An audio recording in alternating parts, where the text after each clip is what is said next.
I don't know what the hardest thing to do is in America, but I have a feeling it might be getting a new driver's license. I got to tell you something. I've been working on this for months. For months, I've been working on getting a Texas driver's license. Exchanging my New York driver's license once again to, at least on the roads of Texas, being a Texas driver.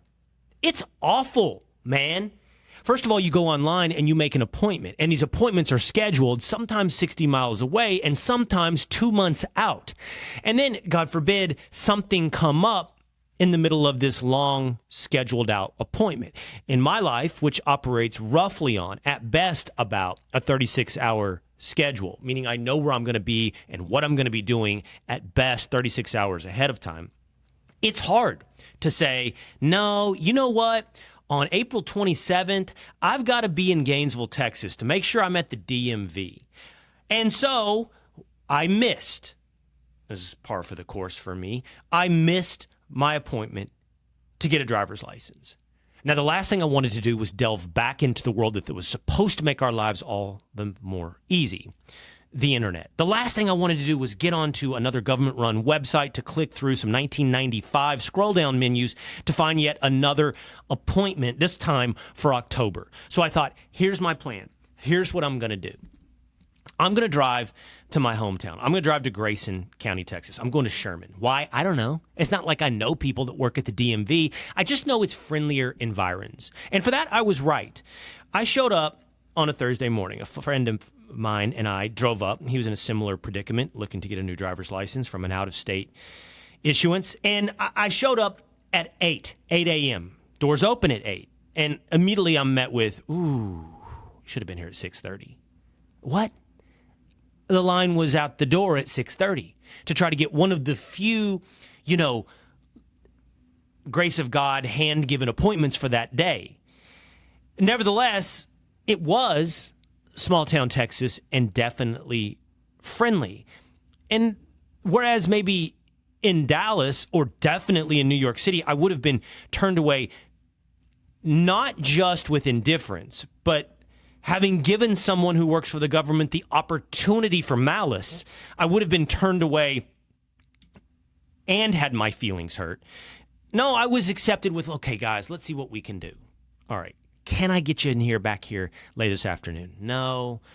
Who knows? I got to record a podcast. I don't know. I need to be home. I need to take my kids to soccer practice. I don't know. Life. So no, but I can come back tomorrow morning. Okay, let me see what I can do. And now, you know what? There's a human being. There's a human being, and I mean that literally and figuratively, involved in the process. And my man Alan was a human being, and he got me an appointment, both of us, for 8 a.m. the next day. And it was also important because there is a ton of stress around having all the right documents. And let me tell you something. I'm talking original birth certificate. I'm talking not a photocopy of your Social Security card. I am talking 2 forms of a proof of residence, your old driver's license, and a pint of blood. It's something else. I have had passports issued with less of an obstacle course. I've done everything. I don't know. I think the only thing possibly that I would put on the same level of pain and punishment in a system designed to ensure that you will not accomplish your task on the same level as getting a new driver's license might be buying a weapon. Even in a place like Texas with the background checks and NICS and I don't know, everything else, but certainly in California or New York. But this whole process, it's like we're in Greece and I want to open a home remodeling business and I've got to grease the palms of every bureaucrat within a 3-province radius. And then maybe, if I have the right form and stamp, I get to begin making a living. But the whole thing is designed for me to go, hands up, I quit. So I don't have an original copy of the registration of the second car we own, the one that my wife drives. Got to return to Dallas, come back the next morning for an appointment. But I go back the second day, and I walk up, and Alan's not working the door. And now I'm tense. I'm real tense. Okay, this time, the lady Didn't catch her name. Not as friendly. But ultimately wanted to make this work. Don't think she was looking for an excuse for this not to work. But she also wasn't going to hold my hand. And so I'm shaking. No, I'm not joking. I'm shaking as I'm going through my paperwork. As it turns out, my wife's car is just past registration. I'm thinking, oh my God, this is it. This is it. I failed once again. Another hour drive, another half a day. Flush down the toilet. She's like, I'm going to let you through.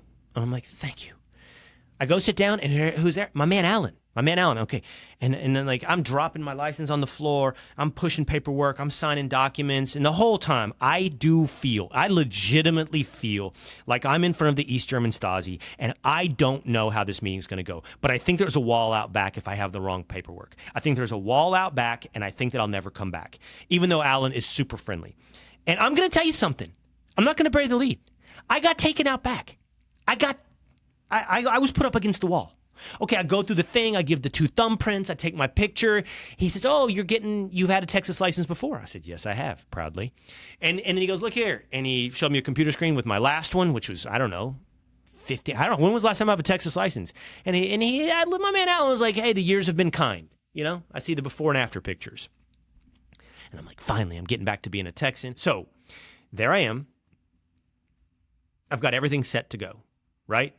And then Alan, and he maintains the same friendly tone of voice several times, and even kind of gave me the okie doke in the middle of it. He's like, I'm sorry to tell you, as he goes through my paperwork, and I'm like, I'm sorry to tell you, it looks like you have everything you need to get your Texas driver's license. I was like, Alan, don't do that to me, and I'm starting to relax because we're hitting the joking tone, and I can see the finish line, right? Checker flags, straight ahead. And then, in the same tone of voice, after the picture, after the fingerprinting, same tone of voice, he goes, all right, Mr. Cain, I'm sorry to tell you today, I will not be able to issue you a Texas license. It appears that there is a hold on your New York license, that you have a suspended license, and there's nothing I can do. If the state of New York has this ding on your record, then I can't issue you a license in Texas. I'm like, what? What? Which, by the way, that was bad news on many levels. Many levels.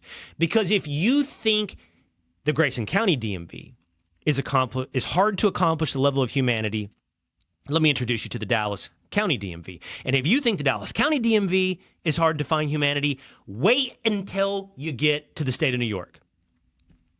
He tells me my license is suspended. He does not know why. He gives me a number.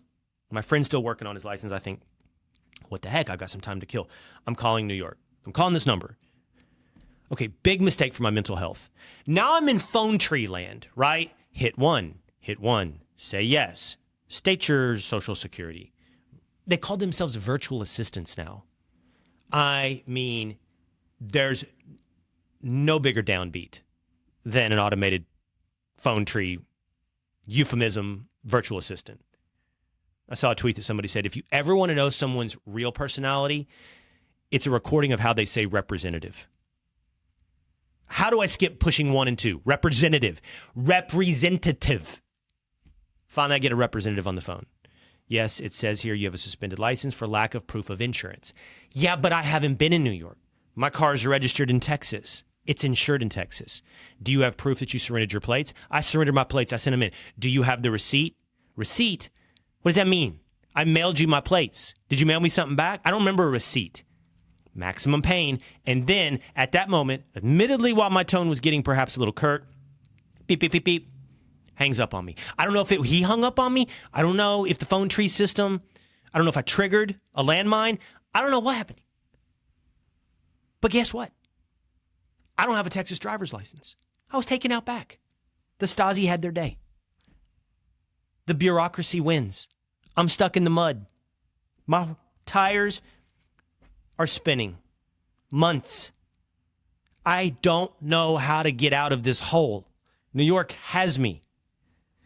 They won't let me go.